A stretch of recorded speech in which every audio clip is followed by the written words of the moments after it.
What's up, everyone? We're back with the Sports Biz Report, continuing our series highlighting different students and their internship experiences and/or co-op. And today I'm joined by Greg Monforte. Greg's been on the podcast before talking hot topic, but now we're going to talk about a little bit of what he's done in the industry. So to start off, your first co-op, I believe, was at Turnkey Sports.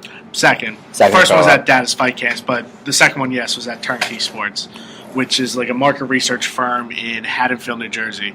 They do a little more than market research, but that's like the main thing that my position was for. Yeah, and it's interesting you say market research, because when I first came into sport management, that's not really part of the industry.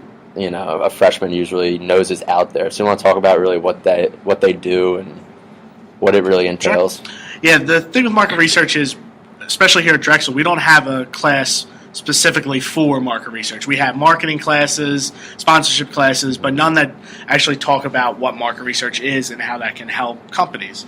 So basically what market research is more or less is going out and surveying your customer to find out what you can do better, what you've done well, things like that, so you can basically improve the overall customer experience. There are different things that you can study, but that's like the most basic one is like fan experience that has to do with sports. Yeah, I think that's a good point you made. It's sort of the backbone of how companies figure out what they can do better. It's the side you don't see, because you just see what the company actually does. You don't see how they got to the point of, oh, this is a good idea, let's continue it, or this wasn't a good idea, let's stop doing it. Yeah, so it's definitely a part that's always going to be around, because obviously companies are always going to try to be getting better to beat their competition, and it all comes back to that market research. Definitely, yes. So, I mean, going after that, do you want to talk about a little bit what you actually did for Turnkey? Sure. So, a lot of the things I did had to do with the actual, like, surveying, creating, or not creating, I didn't actually write the surveys, more of the survey publishing, so creating it into what they used was Vovisi. I believe it's changed name since then. I think it's called Variant now. So it's like a surveying publishing thing. So I would create the survey with all the like skip logic. So that's like how when you answer a question, it can go from one, like either this question or the next question. Did that for different leagues. Then I did a lot of the analyzing. So the biggest thing I did was sponsorship recall. So it would be like if a team has this many sponsors, they'd ask them who are official sponsors. The fan would have to answer, and I'd like calculate how many people said this one, how many people said that one. That was like the biggest thing that I did with sponsorship recall. So basically, you know, seeing how many fans are realizing who the sponsors are. Exactly. That's what they're really going for. They'll do like questions where it will be who is our sponsor of whatever category, and they'll list like, let's say fast food. Who's our fast food sponsor? They'll have like McDonald's, Burger King, Arby's, Subway, things like that listed. And then obviously only one would be the right answer. Yeah. And usually when it's like that, it's a little easier to figure out. They really care about when it's like open-ended. It's like who is our sponsors, and then you have to list them out because that's real actual recall. Yeah, I think that's a really good point. I mean, in our classes, we don't really, when we learn about sponsorship or marketing in general, we learn about the selling of it and like sort of just having new ideas, but we don't really learn about this backbone where we're making sure, you know, the customers and the fans are seeing our sponsorship, are really understanding. Yeah, we see how you create a sponsorship deck, when it's actually purchased, what it costs, but you don't see if it actually works or not. Yeah. We don't really cover that side of and I think that's understandable, because it's sort of hard to measure sometimes, like your ROI, your return on investment. But I mean, even listening, I'm even learning something right now. Like, I didn't know that's really what market research was. So it's definitely something I think most students should at least be open to exploring. Definitely. Yeah. So secondly, it's a lot of people who I've talked to say when you're at an internship or a co-op, it's really important to stand out. Do you have any advice on like what students can do to sort of make themselves stand out compared to other interns or previous interns who've worked there? I think the best way for a student to stand out, and this is what I really did best at Turnkey is just try to do as many things as possible. Ask for work. I know you're going to be sitting there at internships, be a little bored. You'll be sitting at the desk a lot. It gets boring. You get your work done fast. You kind of just want to sit there, not do anything. But those are the times where you really need to go around, ask different departments, work with the other ones. At Turnkey, I was supposed to be just in market research. I ended up helping their search department, their other departments too. Like I helped everything in any capacity I could to learn as much as possible and make myself as big as an asset as possible. Yeah, I think that's a great piece of advice. When you're always asking to do more, it not only shows that you want to learn the business, but it's an opportunity for you to meet other people, different departments, and see what they're doing.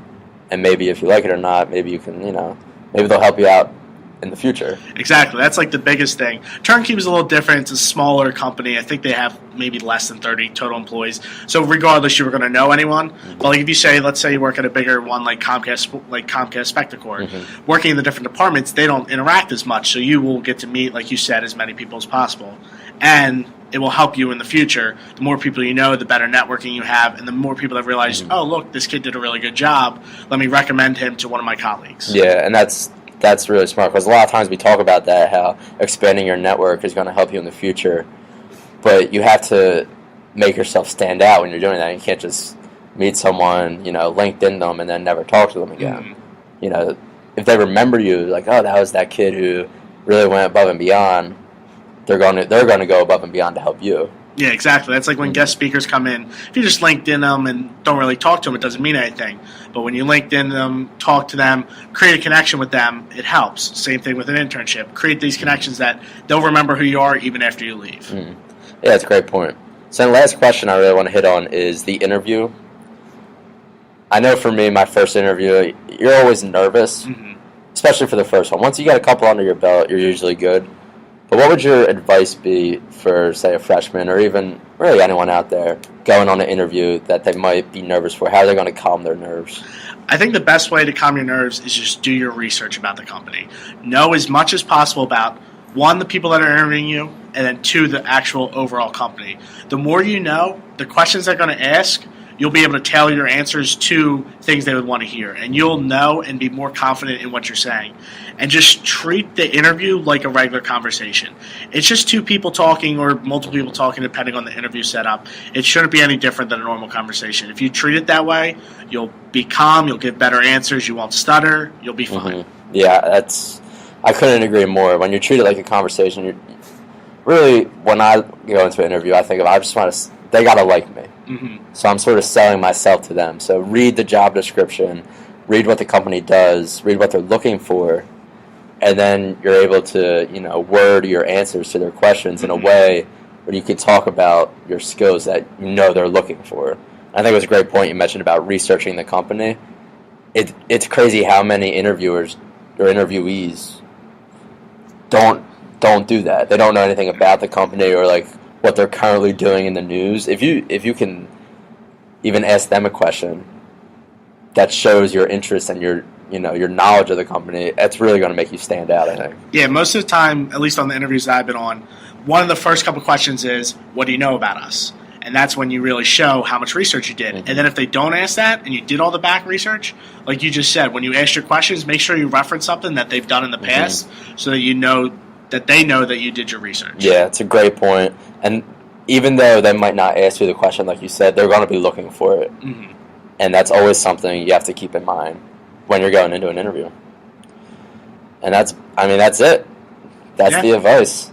Great advice this week from Greg, not only on what he's done and about market research, but interviewing and being able to stand out as an intern. So, Greg, thanks for being on. Yep, no problem. And that's it for the Sports Biz Report, episode 13. We will be back next week.